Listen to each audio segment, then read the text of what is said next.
Well, today on Mr. Rodder's Neighborhood, I show you a trick that my buddy Jeremy told me about, and it has to be the simplest, easiest, home-built DIY individual self-brake bleeder that there is on the planet. I know that there's quite a few videos on YouTube about how to do this with just a plastic bottle and a couple other things, but they messed up on what actually you need to make it efficient and effective. And I'm going to show you the neatest thing that I've seen probably in the past 20 years. And now you no longer need somebody else in there to press the brake pedal. You can do it yourself. We'll get the camera flipped around and I'll show you exactly what you need and how you're going to do it. It's probably the simplest thing that you've ever made. It's probably costs less than $5, I'd say. But and it works every time. I've used it now for about 3 years. And I think it's probably the smartest thing that I've ever seen. Okay. All right, today's subject is the AHRA F250. I do a zillion miles on this thing, and I do a lot of upkeep on it just to keep it going. I run this thing about 5,000 miles a month. It's just about at 300,000 miles, at 299 and some change. But I just ended up swapping a couple new calipers on here and some new pads, and had the typical Ford thing where the pistons freeze up in the bores. So I just went through and I put the whole brake system together, and I just need to bleed the brakes. I'm going to show you how to do the driver's side because it's the simplest and easiest for me, but it applies to all four wheels. It's a piece of cake, and you're going to love this thing. All right, so first thing, what you need is your brake fluid, of course, and then a mason jar. If you get one, you want to make sure that you don't have to have one with this rubber seal.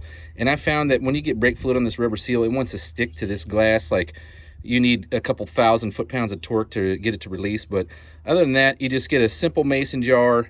You drill a hole in the lid so that your hose fits through there, and you put a brass barb on the end of your hose. Now this hose on this other end connects to your brake bleeder, okay? So this is where all the other ones fail, is they just have a hose going to the lid of a plastic bottle and it fills up. But here's where this one is magic, okay?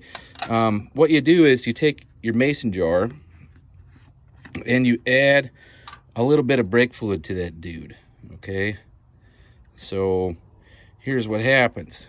When you have brake fluid in the bottom of that mason jar, let me add a little bit more.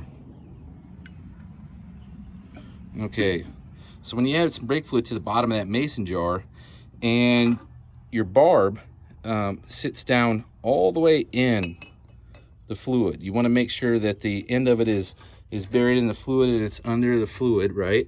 Because now air cannot get back into the hose at all. I can't even get into the end. So if anything, when you press the brakes and it pushes fluid through the whole thing, it fills up the container, but all the air escapes to the top, leaving you with fresh fluid down at the bottom. So even if you let off the brakes, it sucks in fresh fluid from inside here up into the hose until it's essentially you have all the air out of the system. So you need a wrench. That's your bleeder screw size. On this Ford truck, it's just 3/8 of an inch, and I'll show you how to do this whole thing. All right, so you take your lid with the hole in it and you slide the rubber hose into the lid.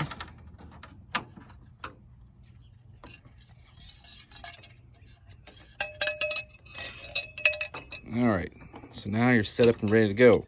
You just need to close the lid on that dude. And one other thing that I forgot to put out here is a dry erase marker, and I'll grab it and I'll show you what that's all about. Okay, so here we are with our jar set up.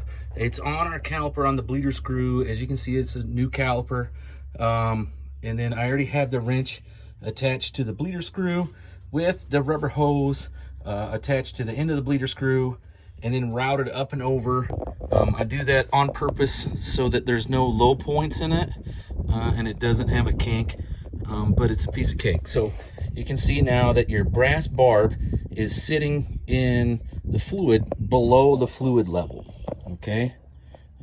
Take my word for it, it's below the fluid level. You can't quite see it that well, but okay, there you go. Now you can see it's below the fluid level. Now, like I said, I had mentioned a dry erase marker, and that's what I have here.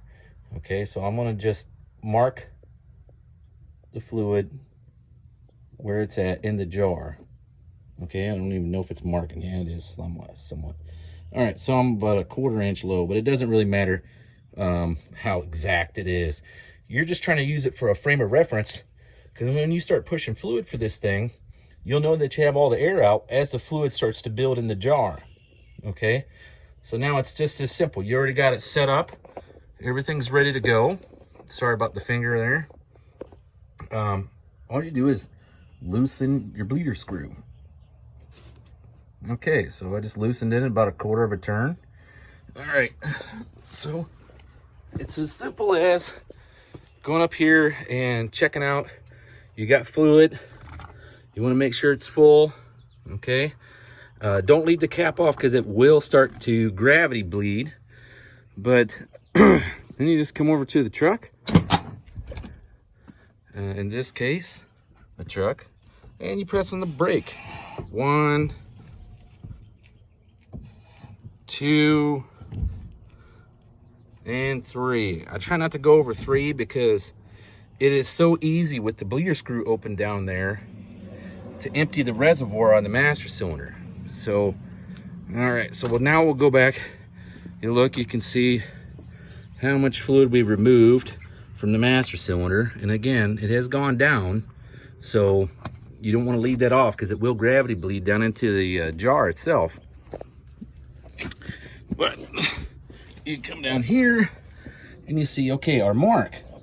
Remember, our mark was like a 1/4 of an inch high, so now it's like a 1/4 of an inch low. So you know you pressed fluid all the way through there, and there is no air bubbles left in that system. Okay, now if you want to continue to go, you can add a little bit more fluid and then give it 3 more pumps, and as the fluid continues to rise, it should push all of the air out of the system. If you wanted to at this point just take the cap off of the master cylinder reservoir, it would continue to gravity bleed, and then you know all the air is out of the system. But this is probably the simplest and easiest thing I've ever seen for individual brake system bleeding. You can buy the vacuum bleeders, and everyone knows they suck.